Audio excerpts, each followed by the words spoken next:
اس میں یہ بتا رہے ہیں کہ عمران خان تمام نسلی گروہوں اور مذہبی فرقوں کے بہت سارے جتنے بھی الگ الگ ہجوم ہے یا جتنے بھی گروہ بندی ہے یا فرقہ بندی ہے، چاہے وہ مذہبی گروہ ہیں چاہے وہ طبقات ہیں، وہ کہہ رہے ہیں جی ہم نے دیکھا کہ عمران خان سے زیادہ ہجوم کسی کے ساتھ نہیں ہے، ہم نے کبھی کوئی ایسا لیڈر نہیں دیکھا جس کی اتنی نچلی سطح تک حمایت ہو، یعنی وہ اتنی جڑیں اس کی گہری ہو گئی ہیں عوام کے اندر کہ ہر طرف اس کی جڑیں، عام آدمی چاہے وہ ایک دکاندار ہے، چاہے وہ ایک تاجر ہے، چاہے وہ ایک مزدور ہے، چاہے وہ ایک کسان ہے، وہ عمران خان کے ساتھ جڑ گیا ہے پاکستان میں، اور یہ ایسا پہلی دفعہ ہو رہا ہے۔ یہ بھی وہاں پہ کلیم آرٹیکل کے اندر آیا، اور یہی اس کی خوبصورتی ہے، اور ساتھ اس امید کا بھی اظہار کیا گیا ہے کہ عمران خان اقتدار میں واپس آئے گا تو ملک کو بہتر بنا دے گا۔ اچھا، پاکستان کی ہنگامہ خیز سیاست میں بعض تجزیہ کاروں نے یہ دیکھا کہ نارملی پاکستان میں جو حکمرانی کی کنجی ہوتی ہے وہ اللہ، فوج اور امریکہ کے پاس، وہ ٹرپل اے کہتے تھے نا، اللہ، آرمی اینڈ امریکہ، تو یہ جو چابی ہے اقتدار کی، یہ یہاں پہ ہوتی ہے پاکستان کے اندر نارملی۔ تو ٹرمپ کے دفتر میں واپس آنے کے بعد پاکستان کے اندر یہ امید پیدا ہو چکی ہے کہ اب عمران خان صاحب کی رہائی پر مجبور ہو جائے گی پاکستان کی اسٹیبلشمنٹ۔ ٹرمپ اور عمران خان کے درمیان دوستانہ تعلقات ہیں۔ ٹرمپ نے ڈیوس میں 2020 کے ایک فورم میں عمران خان کو کہا کہ یہ میرا بہت اچھا دوست ہے، اور اس کے بعد انہوں نے کہا ان دونوں کی پہلی ملاقات جولائی 2019 میں واشنگٹن میں ہوئی تھی، جسے اس وقت امریکہ اور پاکستان کے تعلقات کی بحالی سمجھا جا رہا تھا۔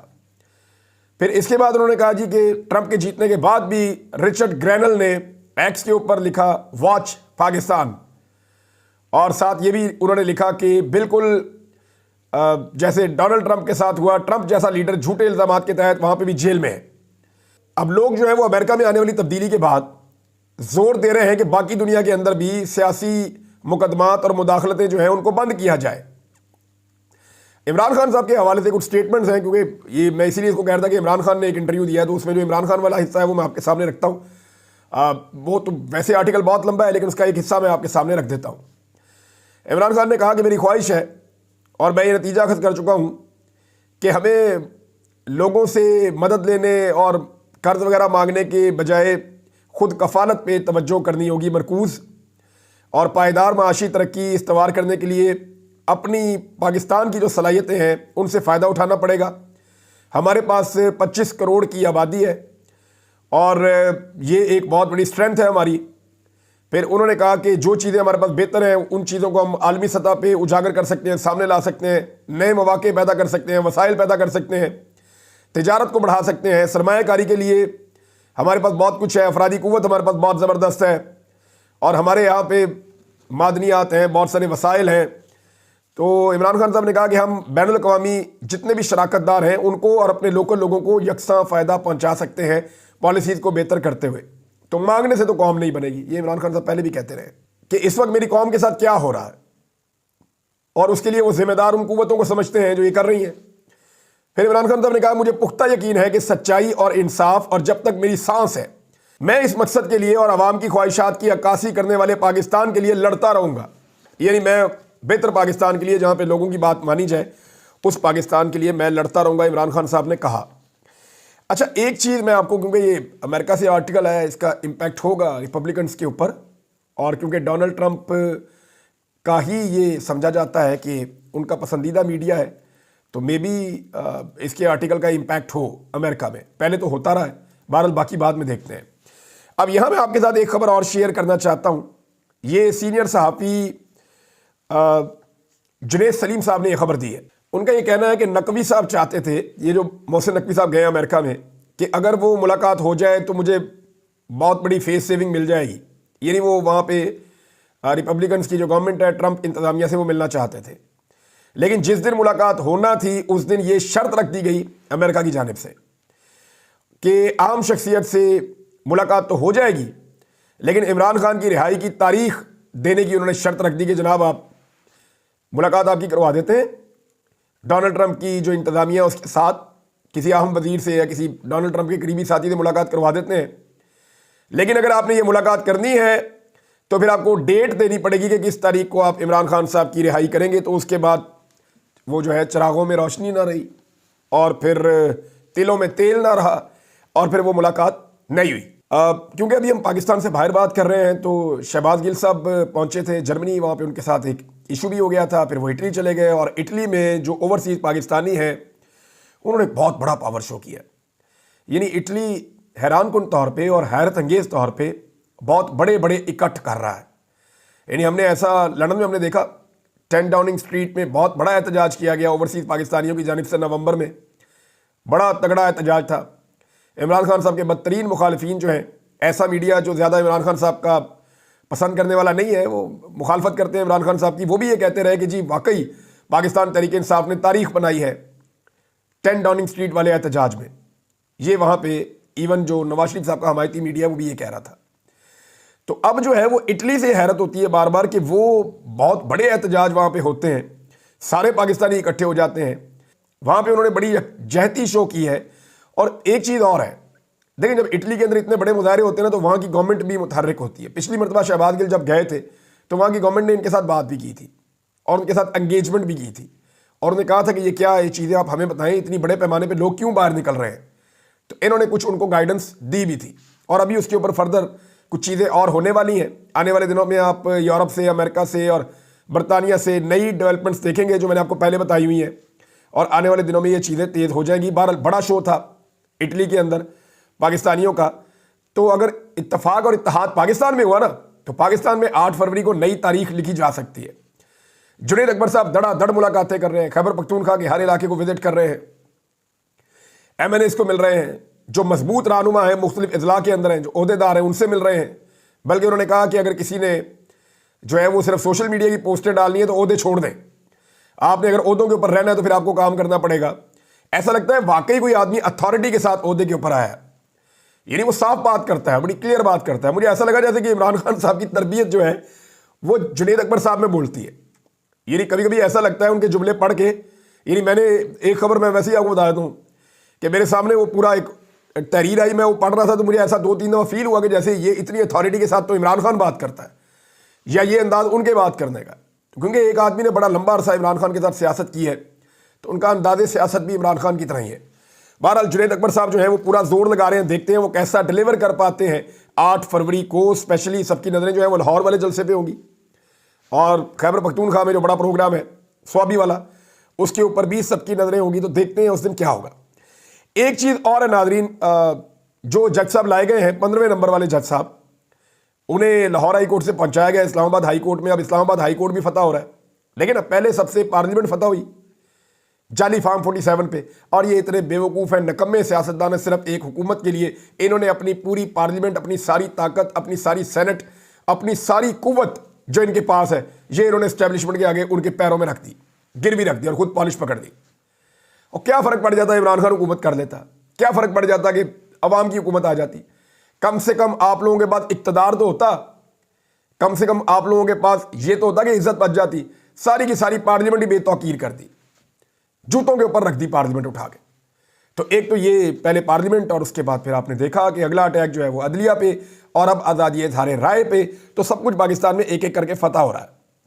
اب اس میں یہ جو جج صاحب والا معاملہ ہے یہ میں آپ کے سامنے رکھ دیتا ہوں. اس میں ایک ٹویٹ کیا ہے امیر عباس صاحب نے, ایک ٹویٹ کیا ہے, اور وہ یہ کہتے ہیں یہ وہ ہیرا جج ہے جس نے اپریل 2021 میں شہباز شریف صاحب کو عدالتی اصول پامال کرتے ہوئے یک طرفہ طور پر ضمانت دی.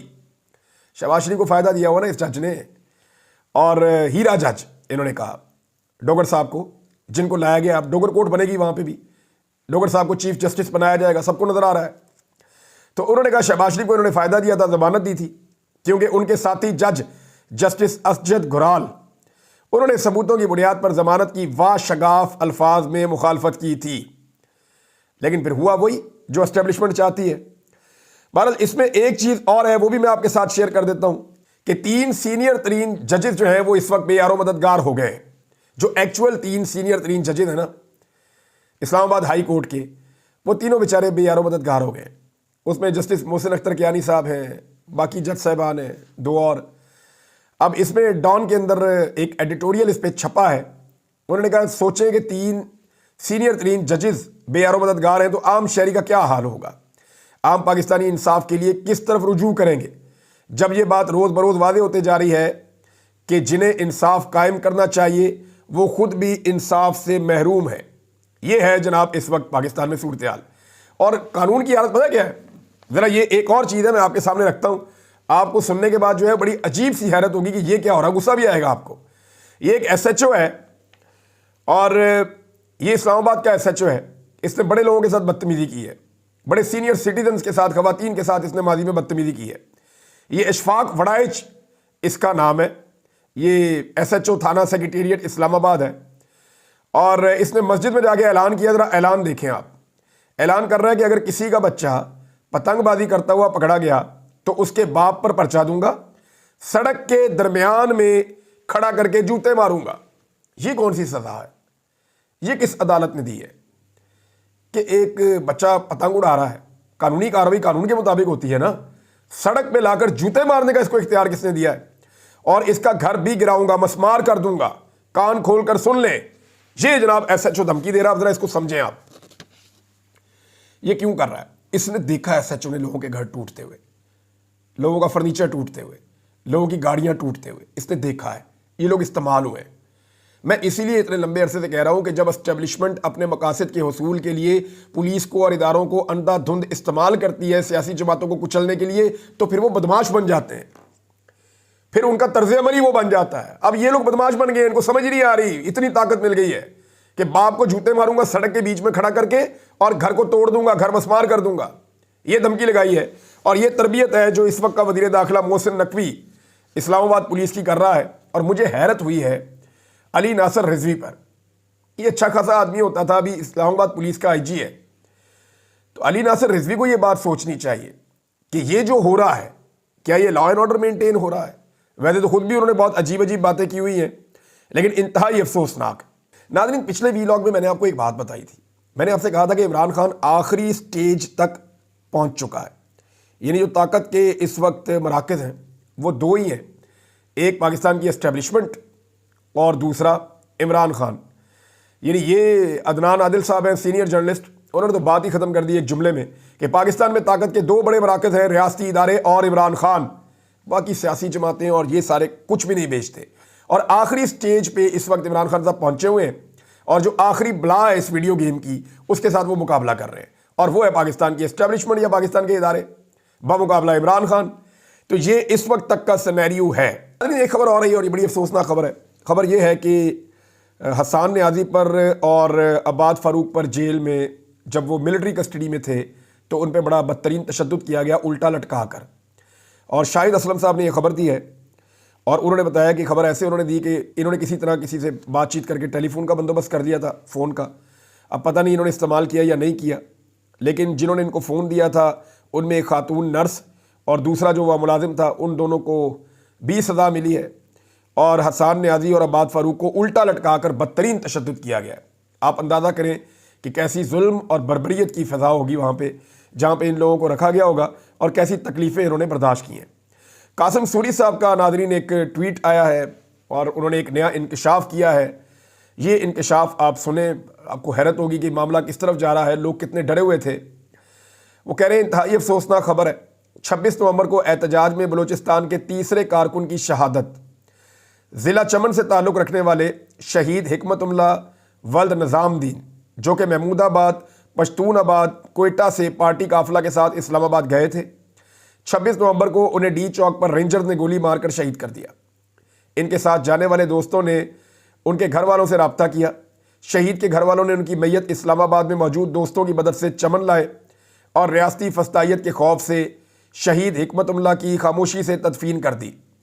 ان کے بھائی رحمت اللہ نے بتایا کہ انہیں پیسوں کے لالچ ہے، اور نہ ہی ان کے پاس کسی چیز کی کمی ہے۔ بھائی کی شہادت کے حوالے سے معلومات فراہم کرنی تھیں، اور ان کا کہنا تھا کہ بلوچستان ضلع پشین میں شہید احمد ولی کی فاتح پر پولیس کے چھاپوں کی وجہ سے انہوں نے خاموشی اختیار کر رکھی تھی تاکہ مزید بربریت سے بچ سکیں۔ یعنی وہ تو پھر فاتح خوانی نہیں کرنے دیتے تھے نا، وہ تو جو شہید ہو گیا اس کی بھی وہ تذلیل کرتے تھے وہاں پہ پولیس والے، تو اس ڈر سے انہوں نے بتایا نہیں کہ ان کا بندہ شہید ہو گیا ہے۔ انہوں نے کہا کہ حکمت اللہ کی 11 مہینے پہلے شادی ہوئی تھی۔ انتہائی افسوسناک خبر ہے، 26 نومبر کو شہید ہونے والے ایسے کتنے نہتے بے گناہ جوان ہوں گے جن کے اہل خانہ اپنے بچوں کی گمشدگی اور شہادت کو ڈر کی وجہ سے ابھی تک سامنے نہیں لا سکے۔ چلے ڈر یہ جو ہے وہ اس فیملی کو تو ہے، یہ بڑا افسوسناک واقعہ ہے، قاسم سوری صاحب نے اس کو رپورٹ کیا ہے، پاکستان تحریک انصاف کو اس معاملے کو اٹھانا چاہیے، وہاں جا کر یہ سارا معاملہ دیکھنا چاہیے۔ لیکن سوال ایک اور بھی پیدا ہوتا ہے کہ جو لوگ لاپتہ ہیں ان کے حوالے سے پاکستان تحریک انصاف کو تو ڈر نہیں ہونا چاہیے نا، وہ تو ڈیٹا سامنے لے کر آئے، بتائے۔ عمران خان صاحب کے واضح احکامات کے باوجود ابھی تک پاکستان تحریک انصاف ڈیٹا سامنے نہیں لے کر آئی۔ ناظرین ایک انفارمیشن اور ہے، میں آپ کے ساتھ شیئر کروں گا، اور وہ جناب لال ٹوپی والے جو ہیں اسٹیبلشمنٹ کے ایک ٹاؤٹ مولوی صاحب، انہوں نے بڑا عجیب و غریب ایک مذہبی ٹچ دے کے سٹیٹمنٹ دے دیا ہے، لیکن